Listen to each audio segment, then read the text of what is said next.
Livro de Eclesiastes, é um livro de Salomão, capítulo 9, versículo 11. Capítulo 9, verso 11.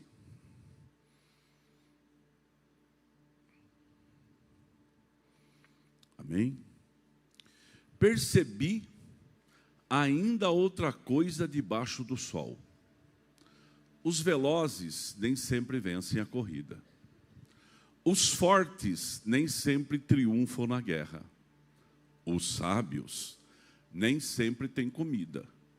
Os prudentes nem sempre são ricos. Os instruídos nem sempre têm prestígio, pois o tempo e o ocaso afetam a todos. Olha só, vou ler na minha tradução aqui. Observei outra coisa debaixo do céu. Aquele que corre mais rápido nem sempre ganha. O guerreiro mais forte nem sempre vence a batalha. Às vezes os sábios passam fome, os sensatos não enriquecem.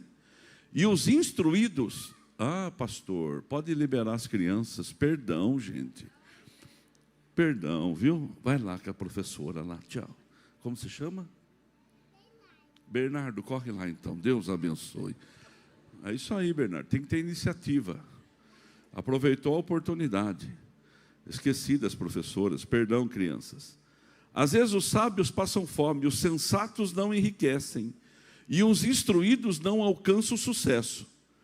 Tudo depende de estar no lugar certo e na hora certa. Entendeu? Nós vamos conversar um pouquinho. Pode sentar.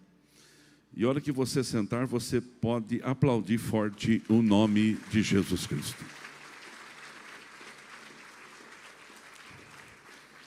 Salomão foi um grande rei.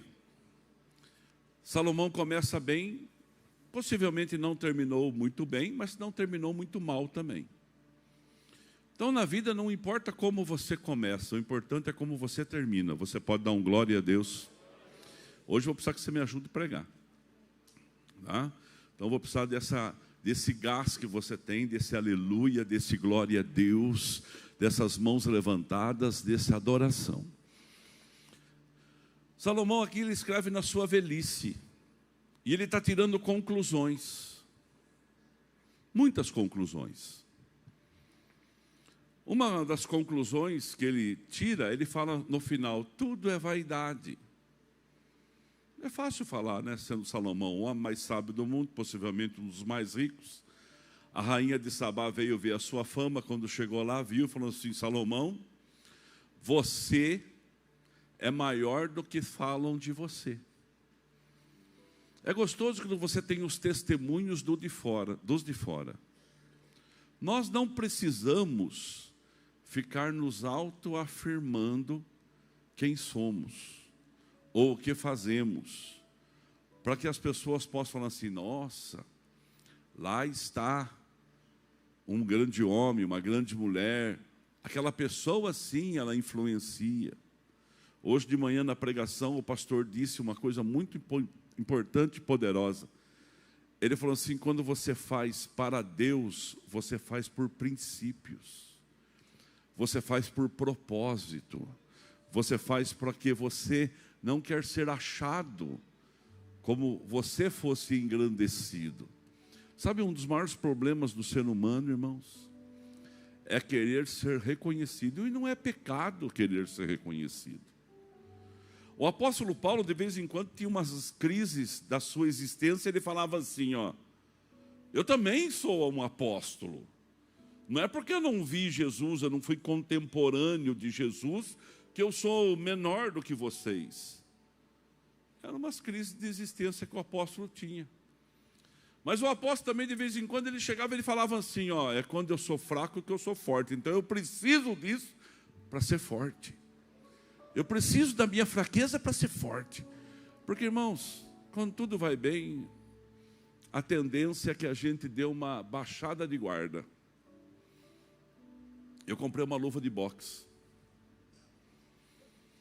Então eu treino durante a semana com o Lucas aqui da igreja. E nessa de eu treinar, Desce eu com a Marcela para fazer o treino. Faz 2 meses que eu não acho a luva em casa, mais sumiu, mas também mandar uma canseira, por isso que eu não estou nem com pressa de encontrar. E aí eu vou lá, né, treinar com o menino. Faz os exercícios, na hora daquele intervalo, em vez de fazer uma esteira, em vez de fazer um outro exercício de perna, a gente descansa treinando boxe. E só eu que bato. E o rapaz só se defende. Eu bato, ele se defende. Eu bato aqui, ele se defende. Bato ali, ele se defende. Esses dias ele brincou. Ele falou assim, se eu quisesse acertar o senhor. E colocou aqui. Eu já tinha caído, irmão. Sabe por quê? Porque às vezes você está batendo, a tendência é que você baixe a guarda. Entendeu? Quando você baixa a guarda, você fica com o rosto exposto. E muitas vezes nós, crentes, estamos baixando a guarda na vida cristã. E nós não podemos ter esta baixa de guarda em hipótese alguma. Diz uma história muito antiga, conhecida. Não vamos falar dos padres, não falar de pastor, não. Um padre foi na praia. O padre foi na praia. E lá estava o padre descansando na praia, assim, num domingo bem gostoso de manhã. De repente passa uma irmã da igreja do padre. Olhou para o padre e falou assim, seu padre na praia? Ele falou assim, eu teria uns dias de descanso. Sabe o que a mulher falou para o padre? Mas o diabo não tira férias. Ele falou assim, eu sei. Porque ele acabou de mandar a secretária aqui para falar comigo. Então são coisas que na caminhada nossa, a gente não pode baixar a guarda. É uma brincadeira? É. Mas até nos nossos momentos de descanso, a gente não pode baixar a guarda. Nos momentos de lazer, a gente não pode baixar a guarda. A gente tem que estar sempre atento. Jesus, ele diz, vigiai e orai. Porque ele busca oportunidade para tragar você. Pedro era muito explosivo, tinha um temperamento um pouco forte, mas era crente. Aí Jesus olha para Pedro e fala assim, Pedro, vem cá um pouquinho. Eu vou falar uma coisa para você. Sabe o inimigo? Ele pediu você. E eu dei. E ele vai te peneirar. E talvez muitos hoje estão na peneira aqui. Ele vai te peneirar. Só que eu fiz uma coisa, viu, Pedro? Eu orei ao meu pai e pedi para abreviar os tempos. Para você suportar. É o Senhor sempre cuidando da gente. É inevitável vir peneira na nossa vida. É inevitável vir uma peneira na nossa casa, mas nós temos sempre que estar com a guarda erguida. E como eu ouvi de manhã hoje aqui, receba essa palavra profética, porque no altar palavras proféticas viram decretos. Hoje Deus vai tirar você do chão. Quem crê comigo dá glória a Deus.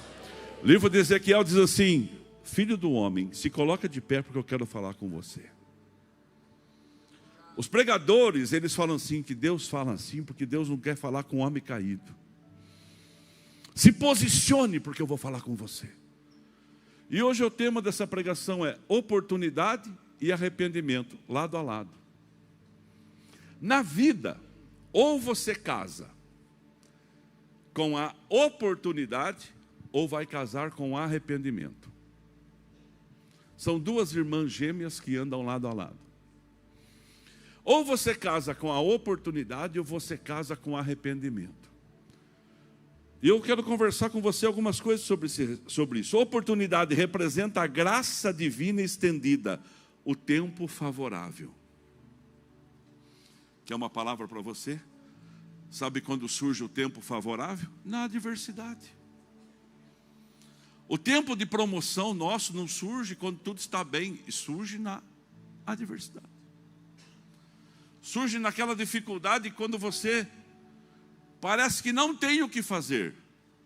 Mas eu estou aqui como boca profética para dizer para você, em nome de Jesus: não abaixe a sua guarda, levanta a sua cabeça, continue a dar golpes, porque a boa mão do Senhor é favorável. E nós estamos vivendo o melhor tempo da igreja, o tempo da graça, o tempo onde o Senhor tem levantado a sua mão para abençoar.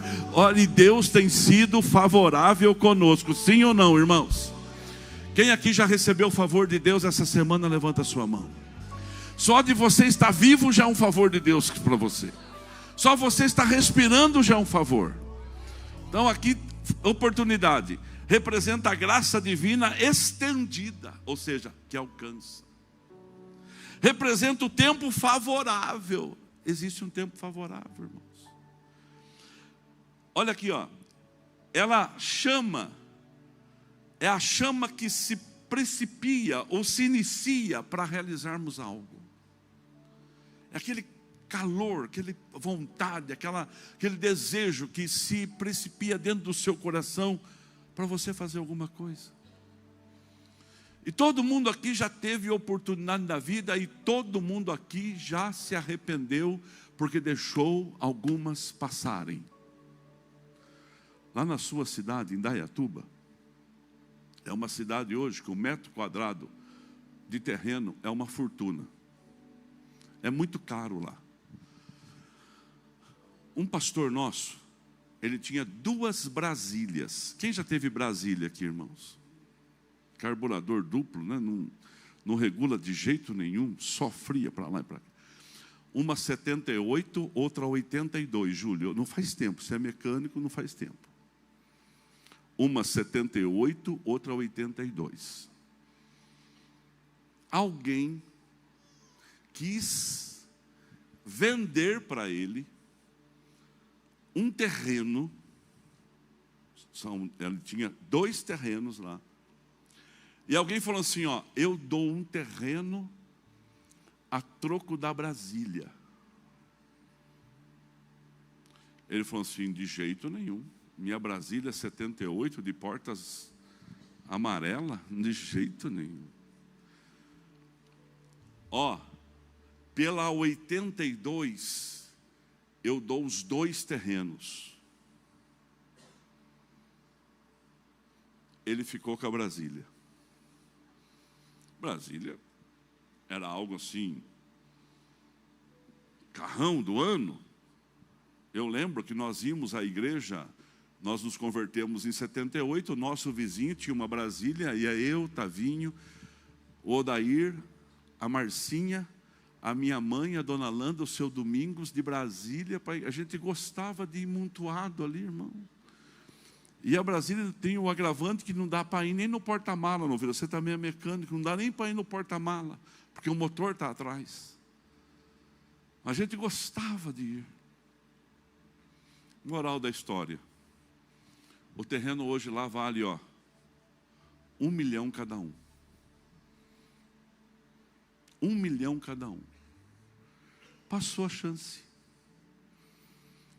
2000, ano 2000, eu ganhei um carro novo, carro zero. Eu ganhei um Fiat Uno, branco. 2000, o Lê veio dirigindo para mim o carro. Ou eu vim dirigindo o carro, ou o Lê veio dirigindo o carro que eu fui. Nós trabalhamos na mesma empresa. E eu ganhei aquele carro zero. Aí eu cheguei em casa com o carro, a Marcela, que a Bruna era pequena, que alegria, colocamos na garagem, irmãos, que alegria. Porque perfume que homem gosta é cheiro de carro zero. Aquele carro bonito, assim, aquele brancuno branco, assim, irmãos, coisa mais linda. E eu tinha um Logos pagando a prestação. Eu tinha uma casa para construir, eu estava construindo uma casa. Eu estava construindo uma casa, que a gente já morava na casa, que não tinha piso, não tinha reboco. E eu tinha muitos compromissos. Aí você vem pensando assim, da viagem de São Carlos para Rio Claro, o que você vai fazer? O que você vai fazer? Você vai vender o carro, assumir os compromissos, você vai terminar a casa.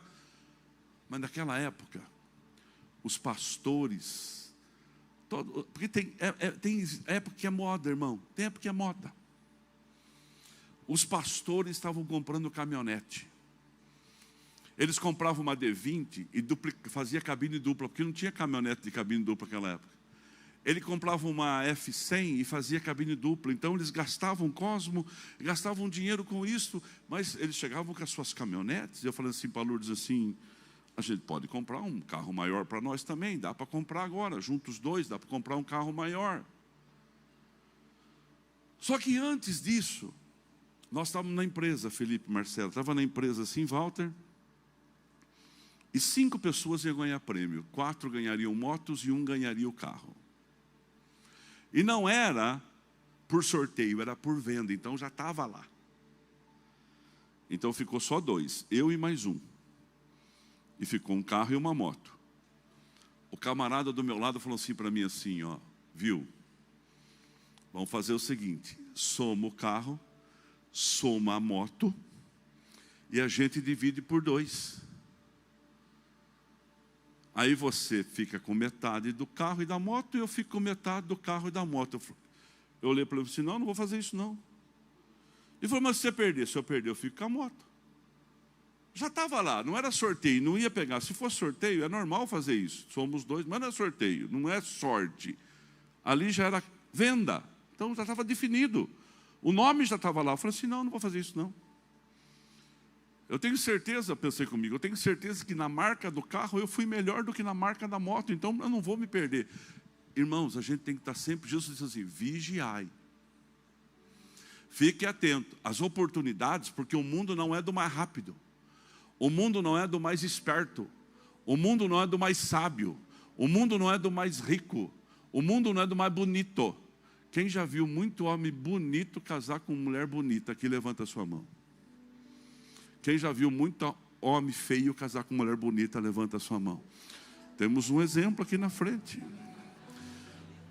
Os 2 aqui, o exemplo disso. Então o mundo não é do mais rápido, não é do mais bonito, não é do mais forte. O mundo é de quem aproveita o tempo e a oportunidade. Naquele momento ali eu fiquei muito firme na minha palavra. Não vou trocar não. Eu tinha 35 anos de idade. Eu fiquei firme, sabe por quê? Porque a Bíblia nos ensina muitas coisas. Quem lê Bíblia está sempre na frente. Eu não consigo entender uma pessoa que quer prosperar na vida, ou em qualquer área da sua vida, que não conhece as Escrituras. Porque as Escrituras, ela é um manual do fabricante. Fala comigo assim, a palavra de Deus, ela é o manual de quem me fabricou. E existe uma regra que essa igreja já sabe, que diz assim, quem fabrica determina a regra de funcionamento.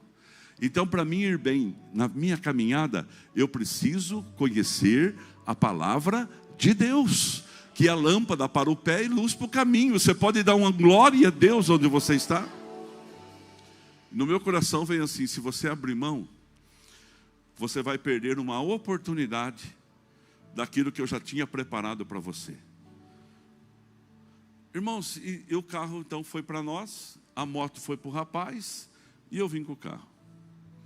Sabe que eu transformei aquele carro num terreno? Eu transformei a venda daquele carro num terreno. Eu não troquei de caminhonete, continuei com o meu carrinho. Eu não terminei a casa com aquele dinheiro, não fiz nada com aquele dinheiro. Eu simplesmente peguei aquele carro e comprei um terreno, que é um lugar que a gente tem uma casa até os dias de hoje. Presta atenção no que eu vou dizer para você. Vai passar a oportunidade na sua frente. Só que se eu tivesse, aqueles dias, feito o contrário do que eu fiz, eu estaria que nem o homem da Brasília, quando passa em frente ao terreno e fala assim, podia ser meu. Se a minha mãe fosse porta, eu era dobradiça, meu filho. Esse ser na vida é o pior inimigo nosso. A, C, não tem C. tem esforço, tem dedicação, tem coragem, tem a ousadia, tem a disciplina, porque o Senhor está sendo favorável a nós na área que você atua. Você pode dar um glória a Deus por isso. E em nome de Jesus, eu não vou casar com arrependimento. Com arrependimento, só o arrependimento de buscar a presença de Deus, de chorar aos pés de Jesus e dizer: tenha misericórdia de mim. Mas do contrário, nós vamos aproveitar a oportunidade. Quem crê vai dando glória a Deus. Se você acredita nisso, aplauda forte. Olha só, ou nós casamos com a oportunidade ou casamos com arrependimento. Mike Murdock fala uma frase assim: nós fomos preparados para morar no céu. Cada culto que a gente vem aqui, irmãos, a gente está sendo preparado, moldado para morar no céu. Porque Jesus disse assim: na casa do meu pai há muitas moradas, Gilmar, e eu vou preparar lugar. E quando eu voltar, eu vou levar você para estar sempre comigo. Pronto, João 14. Mas Mike Murdock, ele usa uma frase, ele diz assim para a gente, ó: nós somos preparados para morar no céu, mas não estamos preparados para nos posicionarmos na terra. A gente tem que aprender a se posicionar na terra. E muitas vezes, irmãos, coisas que nós estamos nos precipitando ou estamos deixando de lado, o inimigo está tomando conta. 1970, presta atenção nisso. 2 jovens, um chamado Bill Bright e outro jovem era o homem que criou a Jocum, Jovens com um Propósito. É a mesma coisa que pegar 2 meninos aqui, mesma coisa que 2 meninos de 20 anos ali. Vamos colocar os 2 meninos aqui, não tem 20, mas parece. O Rafael e o Felipe sentam ali e falam assim: vamos ter um propósito na vida. Nós vamos buscar a Deus juntos, nós vamos orar juntos, nós vamos caminhar numa ideia. E 2 jovens sonharam com uma ideia. Eu tinha esses jovens na minha época de juventude. Era eu, pastor Marcos, pastor Geraldo Denardi. A gente sonhava em ganhar o mundo. Eu em Peúna, Geraldo em Santa Gertrudes e Marcos em Cordeirópolis. A gente sonhava, a gente fez jornal, a gente abriu rádio que não podia abrir. A gente queria pregar a palavra de Deus. Sabe, numa época muito ignorante da nossa vida, a gente abriu rádio pirata. Meu Deus do céu, tive que ficar escondendo da polícia. Mas a gente está pregando o evangelho e ninguém falou para a gente: isso aqui é bobagem, meu filho. Isso aqui não pode. Tem tantos caminhos para pregar o evangelho, você não precisa disso. A gente descobriu no caminhada que a ideia não era ter a rádio pirata para pregar o evangelho. A rádio era para ter, porque nós temos uma rádio. Então, um dia, fechou, levou tudo embora, pronto, acabou o sonho.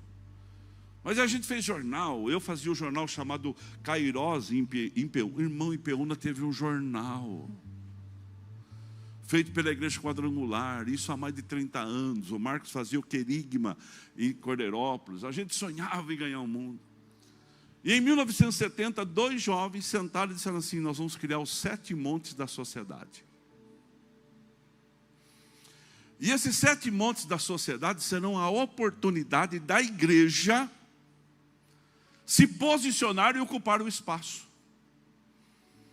Então é o Bill Bright, fundador da Cruzada Estudantil. Todo mundo já deve conhecer, já chegou na sua mão um dia um livretinho assim da 4 leis espirituais. É ele. E o fundador da Jocum, que é os Jovens com um Propósito, que envia jovens para o mundo inteiro até hoje para pregar o evangelho, sentaram ali dizendo assim: os 7 montes da sociedade onde a gente vai exercer influência na terra. E os 7 montes são religião, educação, família, governo, mídia, meios de comunicação, artes, economia.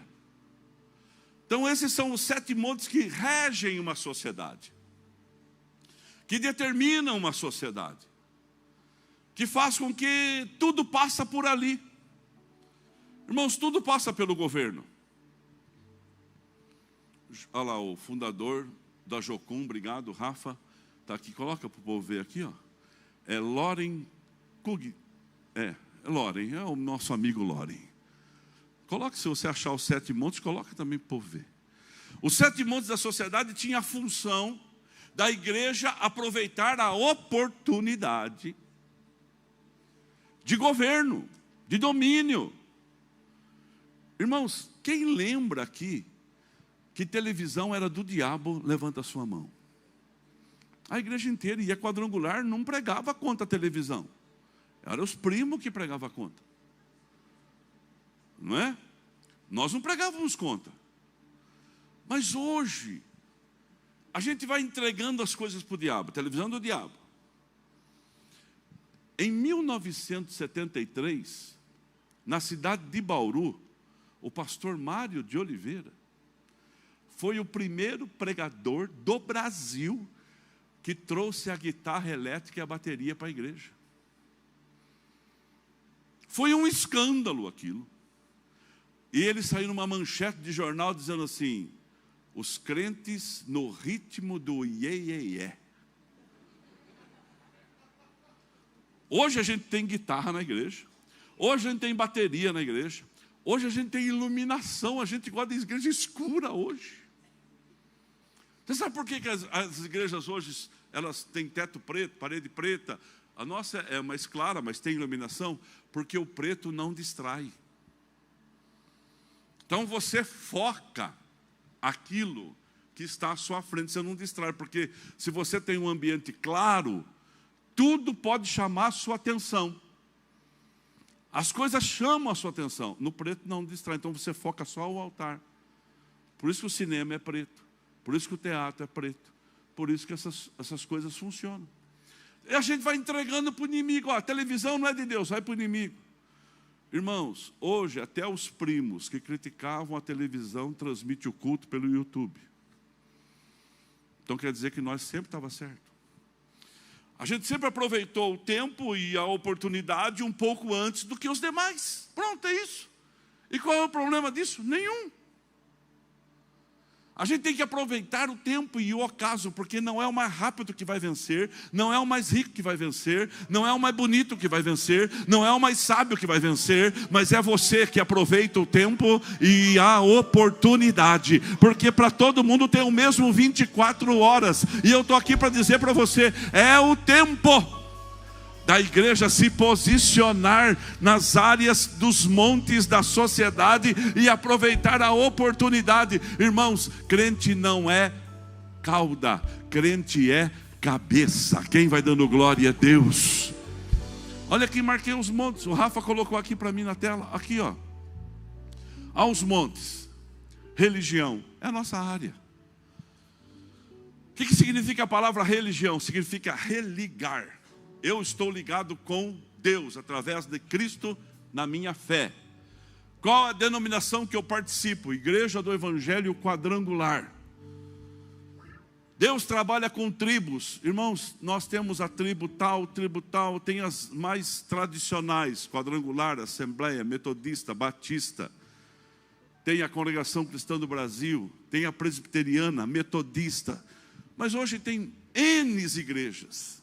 Daqui a pouco vai faltar nome para colocar nas igrejas.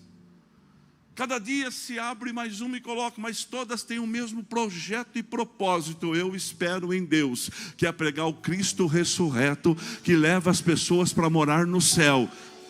A gente não pode.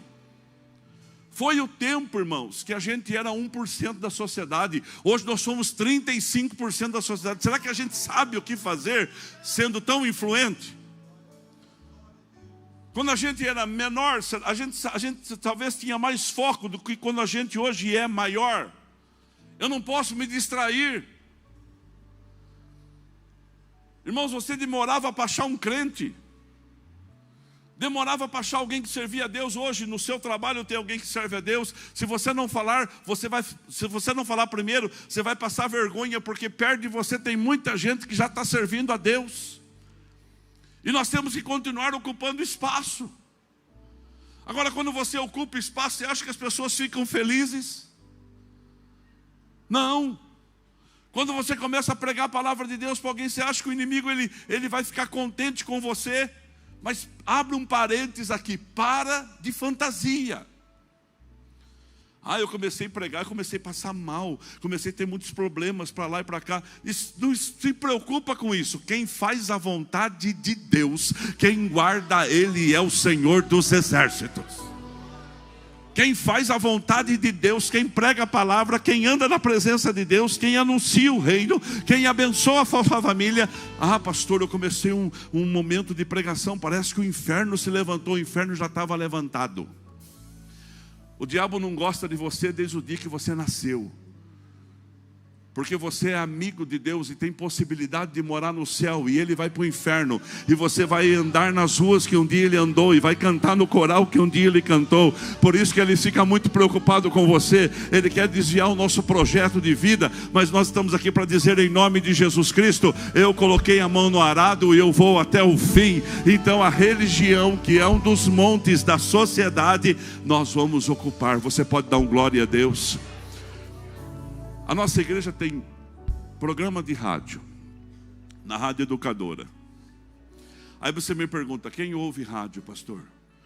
Talvez uma geração hoje, Y, Z, talvez não ouça rádio. Mas é impossível eu andar na rua e alguém não falar, eu ouço o senhor no rádio. Lógico, são pessoas de 50 a mais, são pessoas de 40 a mais. A nossa igreja amanhã, 7h30 da manhã, está na TV Ativa com o culto da noite, transmitindo de manhã. Ela transmite segunda, terça e quarta o culto de domingo, quinta, sexta e sábado o culto de quarta. É impossível eu andar na rua e não encontrar alguém que fala assim, o senhor é o pastor da televisão? Eu ouço o senhor. Sabe por quê? Mas será que isso é importante, pastor? Gastar dinheiro com rádio e gastar dinheiro com televisão? Mídia é outro, pode colocar um monte lá, Rafa. É outro monte da sociedade que a gente tem que tomar conta. A gente está transmitindo agora no YouTube, deve ter mais de 300 aparelhos nesse momento. Gratidão. Mas é a bolha. É a nossa bolha. É todos os irmãos que não puderam vir, estão em casa agora. Aqueles que já estão acostumados a nos assistir, e aqueles irmãos que ainda participam do culto online conosco. Mas quando eu vou para o rádio, quando eu vou para a TV, e você às vezes pergunta assim, será que alguém ouve isso? Será que não é gastar, olha lá, 284 aparelhos, obrigado. Será que é gastar dinheiro à toa? Não é. Porque sabe qual é a função nossa, Ricardo e Raíssa, Tiago e Raíssa? É pregar a palavra. Eu não prego palavra para encher a igreja, eu prego palavra para as pessoas morarem no céu. É diferente. Nós não pregamos a palavra para ter templos cheios, pelo contrário, nós pregamos a palavra para ter pessoas enchendo e povoando o céu. E se eu não tomar conta da mídia, como crente, das artes, dos entretenimentos, sabe quem vai tomar? É um mundo. É o mundo que vai tomar. O mundo vai tomar conta da mídia. Irmãos, como a mídia é maldosa. Como os meios de comunicação. Todo dia alguém bate no crente, e às vezes a gente não pode ficar querendo ficar se defendendo, a gente tem que mostrar com os frutos. Quando Pilatos fala para Jesus assim, olha, você é inocente, ele fala assim, tu dizes. Você que está dizendo. Como ovelha muda foi levado ao matadouro. Quem honra a igreja é o Senhor dos Exércitos. Mas eu não posso ficar vendo a banda passar, não. A gente tem que torcer a cabeça nas mídias, aproveitar a oportunidade, sim, e tomar conta. Olha outra coisa que a gente sempre entregou para o diabo, artes, entretenimento, esportes. Irmãos, o mundo das artes, hoje, pode estar sendo muito influente na vida das pessoas, de uma forma negativa. Quando eu era jovem, e nós pregávamos para jovens, as pessoas diziam assim, os pregadores diziam assim, cada 10 moças que engravida, solteira, 7 foi ouvindo música dentro de carro. E olha que pouca gente tinha carro naquela época. É o poder do envolvimento que a arte tem. Hoje eu estava vendo um vídeo de um pastor nosso que está na Nigéria, numa das igrejas, a maior igreja do mundo, com mais de 1 milhão de membros, onde defuntos estão sendo ressuscitados, onde milagres estão acontecendo. E sabe qual é a maior manifestação lá deles? É o louvor. Aquele louvor contagiante, aquele povo pulando no meio do culto, dançando no meio do culto. Aqui nós não temos nem condição de dançar, mas se solta assim, se alegra assim. A pastora sempre fala assim: eu tenho vergonha de dançar na presença de Deus. Ela já perdeu isso. Sabe por quê? Sabe por quê, irmãos? Nós somos os guardiões da arte. Através do louvor, da adoração, do cântico. Igreja do Deus vivo, hoje eu estou aqui como boca de Deus para dizer para você, está na hora da gente aproveitar a sua oportunidade, ó. E Deus dá para a gente, como nós ouvimos de manhã em um dos cultos, uma coisa que não deu para ninguém. Você pode dar um glória a Deus por isso. Eu estou profetizando na sua vida. Deus pode colocar um cântico novo no seu coração. Deus pode colocar uma ideia nova no seu coração. Deus pode colocar um desejo no seu coração de fazer algo no meio das artes, do entretenimento, do esporte, que vai mudar a vida de pessoas, igreja. Receba isso. Está na hora da igreja se levantar e ocupar os montes da sociedade, porque os montes estão aí para ser ocupados. Olha outro monte: educação. Nós temos que ocupar os lugares nas escolas, dar aula nas escolas. Eu ainda oro a Deus para que a nossa igreja seja despertada, para que jovens aqui da igreja, para que irmãos aqui da igreja vão para as faculdades, vão para as escolas públicas, e lá, em vez de ficar debatendo se é esquerda, se é direita, se é isso, se não é aquilo, se é outro, se não é outra, se é para lá, se é para cá, se levantar e pregar sobre Jesus Cristo na hora do intervalo, formar uma célula num grupo pequeno e começar a pregar. Irmãos, tem um menino aqui em Piracicaba que durante o intervalo, ele está pregando na escola, e eu não sei como é que está hoje, mas eu sei como estava esses dias. Ele reúne quase 50, 60 pessoas numa sala de aula. Os alunos estão preferindo ficar ali com ele ouvindo a palavra do que lá no recreio. Eu estou profetizando na sua vida: se levanta, se levanta. Igreja, a gente tem que se levantar. Quando eu era jovem, estou falando muito disso hoje, estou com saudade do meu tempo de juventude. Davinha vai lembrar, eu escrevia para a África do Sul. Porque quando você escreve para a África do Sul, tinha um lugar que eu escrevia lá, devia ser Cruzado Estudantil, não sei onde que era. Eles mandavam caixas de folhetos para a gente. Muitos folhetos eles mandavam para a gente. Então não vem falar para mim que não tem oportunidade, que não tem condição. O que falta para a gente é essa disposição de achar um caminho para se envolver e tomar esse monte das artes no nome de Jesus Cristo. E eu pegava esses folhetos, mandei fazer um carimbo da igreja. Meu pastor nem sabia que eu fazia isso. Carimbava os folhetos. Finados, eu ficava ali no cemitério, eu morava perto, e eu entregava mais de 2.000 folhetos, mas antes já tinha colocado folheto em todos os túmulos. Alguém pegou, pastor? Eu não sei, irmão. Era a única coisa que eu conseguia fazer com 14 anos de idade. Aí, naquele tempo, não tinha tanto ladrão como tem hoje. Os carros estavam sempre com os vidros abertos, estacionados. Eu ia para o Banco Banespa, lá na Avenida 3. E enquanto eu ia, eu subia a Rua 9, que tinha muito carro parado. Eu virava a Avenida 7, que tinha muito carro parado. Eu descia pela Avenida 5, Rua 5, e andava na Avenida 3, que tinha muito carro parado. E eu ficava parando a bicicleta e jogando os folhetos dentro dos carros. Ou quando parava a bicicleta num lugar, pegava o folheto dobrado e colocava ali no como é que chama o lugar lá? No para-brisa. No limpador de para-brisa. Vontade de pregar. Vontade de fazer alguma coisa.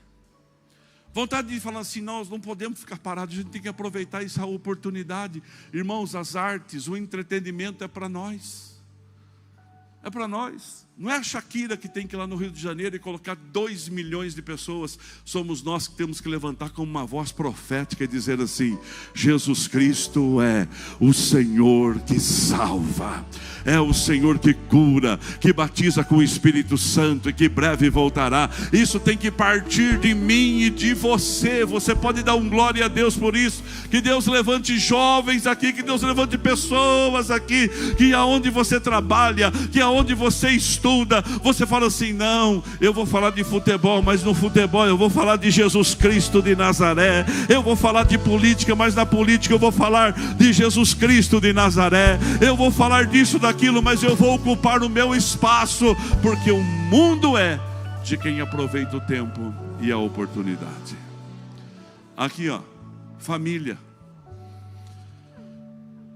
Irmãos, dia desses, uma escola de samba lá do Rio de Janeiro colocou a gente numa latinha de conserva e colocou assim: família tradicional, enlatada. Isso deu uma repercussão, porque a gente mesmo entrou na confusão. Até nós fizemos uma foto e colocamos minha família tradicional. Tá, a gente tem que se posicionar, e a gente se posiciona assim. A gente tem que se posicionar e a gente se levanta assim, e a gente toma o nosso espaço na sociedade e diz assim: ó, eu sou livre, eu não estou em conserva. A única coisa que me conserva é a graça de Deus, é a presença do Espírito. Tudo isso é bonito. Mas, e depois disso? O que a gente vai fazer com a nossa família? Como que a gente vai blindar a nossa família desses ataques? Como a gente vai blindar a nossa família dessa concorrência toda? Colocar foto lá é bacana, nós também colocamos. Mas a partir disso, o que você fez? Você fez um culto familiar dentro da sua casa? Você ensinou os seus filhos a orarem antes de comer, antes de dormir? A escutar uma história da palavra de Deus? Você foi lá e profetizou bênção sobre a sua família? Você melhorou como pai, você melhorou como mãe, você melhorou como filho, porque estão falando que a gente é enlatado. E lá na internet brigar não vai mudar nada. Eles só querem que você brigue para dar mais ibope para eles. Mas se a gente se posicionar e falar assim: ó, minha casa está sendo chamada de conserva, está sendo chamada de latinha, mas eu sou uma latinha cheia do Espírito Santo, renovada, abençoada. A gente tem que tomar posição. Ali, ó, família, religião, educação, governo, economia. Não vai dar tempo de tudo, mas eu quero orar com você. Economia, irmãos. Tem que aprender um princípio na vida. Tá? Isso aqui vai ficar, abrir parênteses, vai ficar assim como que diz o outro, de graça. Quer ir para frente? Primeiro gasta o que você ganha. Primeiro passo. Só gasta o que você ganha. Essa história de eu mereço, você não merece se você não tem. Se fosse rico, mas não é. Segundo conselho. Tem que seguir o princípio de José. Irmão, José tem um princípio que é o melhor da Bíblia. O que José fala? José fala assim, ó: rei, faraó, 7 anos a gente vai juntar em celeiros 20% do que a terra produzir. A gente não vai comer tudo. Eu vou confessar uma coisa, eu tenho muita dificuldade de guardar dinheiro em espécie. Mas eu não tenho dificuldade de dar passo e guardar dinheiro em coisas. A nossa igreja, se você amanhã fala assim: quanto é o nosso saldo? O suficiente para pagar a conta do dia.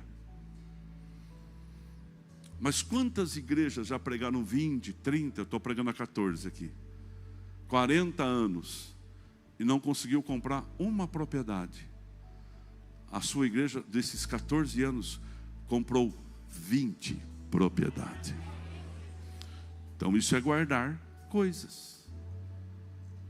Isso está guardado coisas, porque a gente tem um projeto para o futuro. E a gente não pode perder algumas oportunidades. Porque não é do mais rápido, não é do mais esperto, não é do mais bonito, não é do mais rico, é de quem aproveitar. Dia desses alguém me chamou para comprar um terreno nosso aqui. Primeira fala minha foi assim: não sou vendedor, sou comprador. O Dair estava comigo. Sabe o que a pessoa disse? O senhor foi muito rápido. E ainda eu falei para ele assim: e o senhor é muito rico. Então o mundo não é do mais rico, nem do mais rápido. É de quem aproveita o tempo e a oportunidade. Chegou a oportunidade? Vamos conversar. Vamos tentar, vamos discutir. Se você começar a partir de hoje, presta atenção. Ele guardou no tempo da fartura. Vai ter tempo na sua vida, meu querido, que... Se coloque em pé, por favor, que eu já passei. Agora que eu vi que hora que é, vocês não falam nada. Vai ter tempo na nossa vida que tudo é favorável. Quem crê vai dando glória a Deus. Quem já viveu tempo favorável aqui, levanta a sua mão.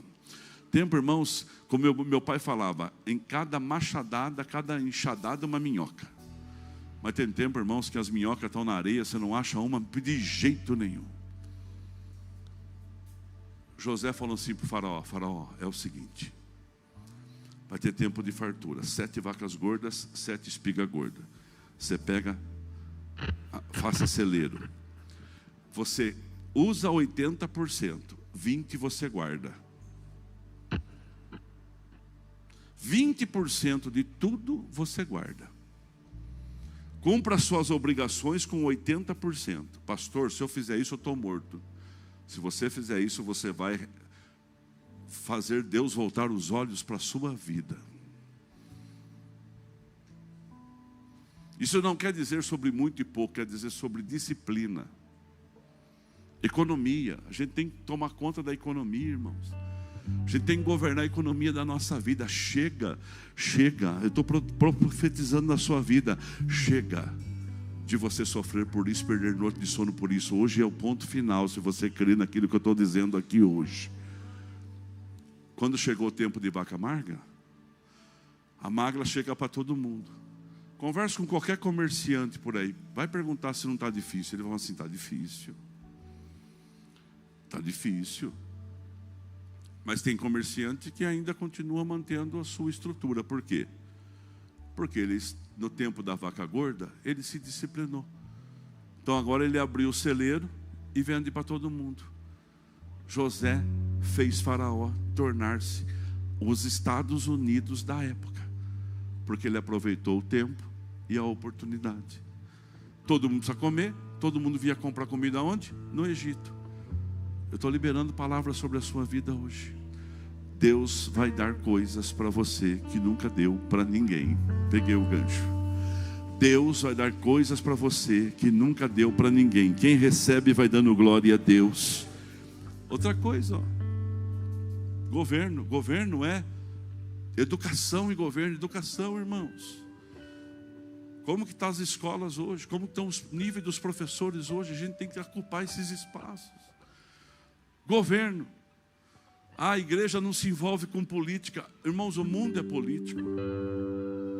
Sabe quem lança essas coisas? Quem não quer que a gente ganhe. Não é meu assunto. Mas quando precisou enterrar o corpo de Jesus antes que desse sexta-feira à noite, que batesse o sábado às 6 horas da tarde, tinha um homem lá chamado José de Arimateia, tipo do Senado da época, que foi lá e falou assim para Pilatos, para todo mundo: ó, deixa o corpo dele sobre minha responsabilidade.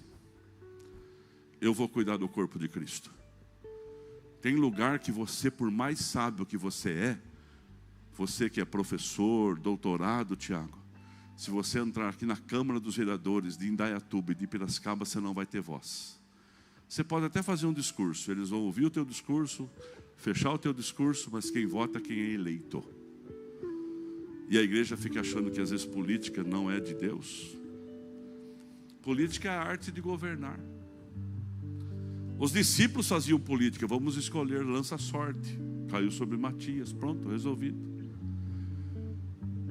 Nós temos que ocupar os nossos espaços. E hoje eu estou aqui com uma boca de Deus para dizer para você: o Senhor é na sua vida. Quem crê comigo dá glória a Deus. E eu termino lendo um texto que o Tiago leu de manhã, 1 Crônicas 12:32. Nós vamos ocupar os espaços. Aonde tiver um espaço para ser ocupado, eu vou aproveitar essa oportunidade. Não vamos deixar cair. Diz assim a palavra de Deus. 1 Crônicas, da tribo de Issacar, 200 chefes com seus parentes, todos eles entendiam bem os acontecimentos daquele tempo e sabia qual era o melhor caminho para Israel seguir. Hoje o Espírito Santo de Deus está aqui. Quem crê comigo dá glória a Deus. Vai abrir o seu entendimento. Quem crê comigo, digam aleluia. E vai colocar dentro de você sabedoria, graça. Irmãos, sabe naquilo que você atua, você tem que saber o que fazer. Naquilo que você atua, você tem que saber o que fazer. Não só é a experiência que conta, é o ensino, é o estudo, é a dedicação, é o zelo, é o cuidado. Porque você vai ver situações adversas todos os dias. Ontem eu recebi uma foto. Um pastor nosso estava sendo operado, ele entrou quase 18 horas de cirurgia. A cirurgia tinha começado ao meio-dia, quando era 3 da manhã, a cirurgia tinha sido finalizada, o tumor tinha sido tirado e ia começar a restauração. Tiraram um tumor desse tamanho aqui, irmãos, da coluna dele. Estava envolto num plástico, fotografaram e mandaram. Eu apaguei porque eu não queria ficar vendo aquilo, só intensifiquei a minha oração pelo irmão. Mas como que alguém é tão hábil para abrir uma costa de alguém e lá onde está a enfermidade retirar aquilo? É Deus na vida de um homem. Eu quero profetizar na sua vida que as suas mãos vão ter habilidades. Quem recebe da glória a Deus para fazer a diferença. Sabe, Bruna, muitas pessoas na cidade de Piracicaba têm pet. E muitas pessoas lavam o cachorro, penteiam o cachorro, deixam o cachorro cheirosinho. Mas quando um cachorro chega na sua mão, as pessoas vão dizer assim: quem foi a profissional que cuidou desse cachorrinho? Alguém fala assim: a Bruna, lá da Quadrangular. Eu quero dizer assim, Joãozinho, alguém vai entrar aqui e falar assim: nossa, como o som dessa igreja agradável. Quem é que regula o som? Tem uma equipe, mas o líder da equipe é o Joãozinho. É por isso que o som é bom, porque tem um cara habilidoso. Aquilo que você faz, irmãos, que você limpa um chão. Um dia disseram para um guari: por que você se esforça tanto para limpar esse chão? Ele falou assim: eu me esforço tanto para limpar esse chão, porque eu quero que as pessoas que passem aqui vejam esse chão tão limpo e vão falar assim: quem foi o homem que limpou esse chão? Alguém vai falar assim: foi o Manuel. Oh, dá glória a Deus. Eu quero dizer que você, meu querido, vai ter habilidade poderosa nas suas mãos. Quem recebe da glória a Deus? Levanta a sua mão para o céu assim, então. Pode cantar, igreja. Que a presença de Deus seja atraída para esse lugar. Que a glória de Deus seja atraída sobre a sua vida. E você começa a se encher da presença de Deus. Começa a se encher daquilo que Deus tem para a sua vida. Olha para mim. Enquanto eles estão cantando, quem está aqui está precisando desse upgrade na sua vida? Está precisando assim: pastor, eu preciso que a minha mente seja aberta para enxergar o que ninguém está enxergando. Levanta a sua mão onde você está. É bastante gente, mas dá para você vir para o altar. Venha aqui para o altar, por favor. Sai do seu lugar e venha. Venha.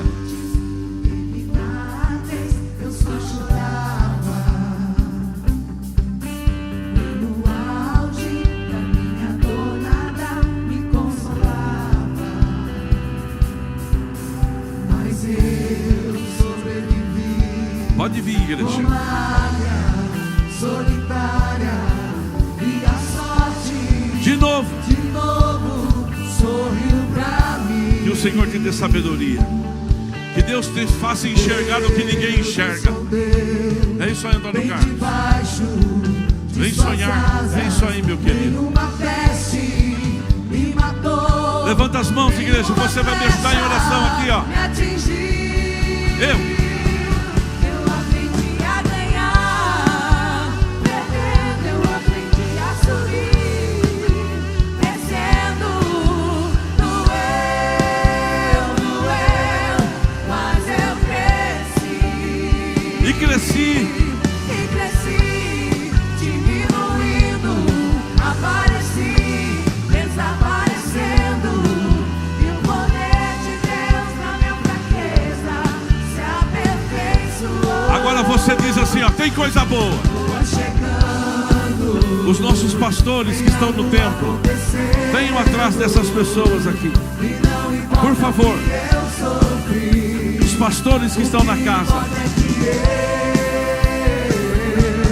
sobrevivi. Tem coisa boa. Tem coisa boa chegando. Tem algo acontecendo. Tem algo acontecendo.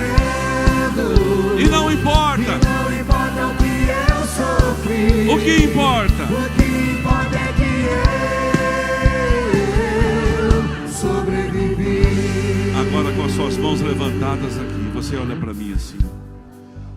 Arrependimento por oportunidades perdidas é um sentimento comum, movido pelo medo ou insegurança. Muitos de nós temos medo da opinião dos outros ou julgamentos. Então hoje, em nome de Jesus, Nelson, eu libero uma palavra sobre a sua vida, igreja.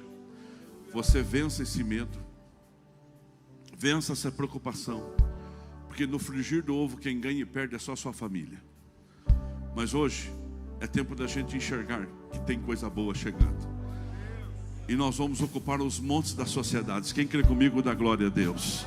Senhor meu Deus e Pai, aqui esse povo veio à frente. Tem pessoas à frente do seu televisor, do seu celular, do seu tablet agora.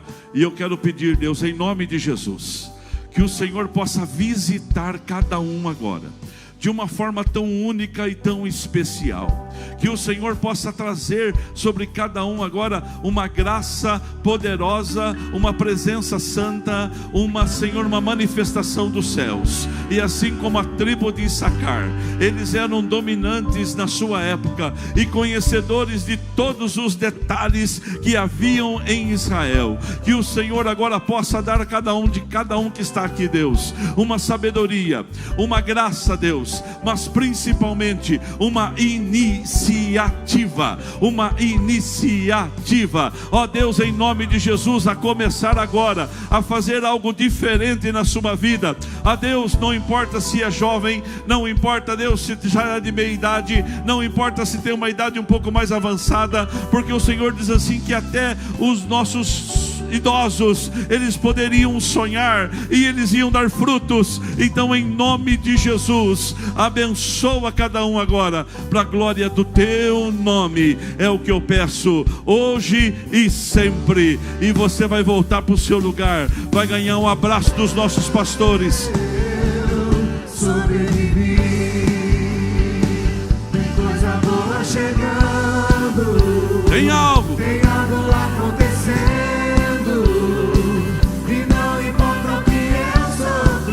O que importa é que eu sobrevivi. Eu aprendi a ganhar, perdendo, eu aprendi a subir, descendo, doeu, mas eu cresci. E cresci, diminuindo, apareci, desaparecendo. E o poder de Deus na minha fraqueza se aperfeiçoou. Tem coisa boa chegando. A mão, Senhor. Tem algo acontecendo. E não importa o que eu sofri, o que importa é que eu sobrevivi. E se você pode agora, você vai dar ao Senhor a sua Melhor salva de palmas do dia. Melhor do que o culto das 8, das 10h30, agora à noite. Dá glória a Deus.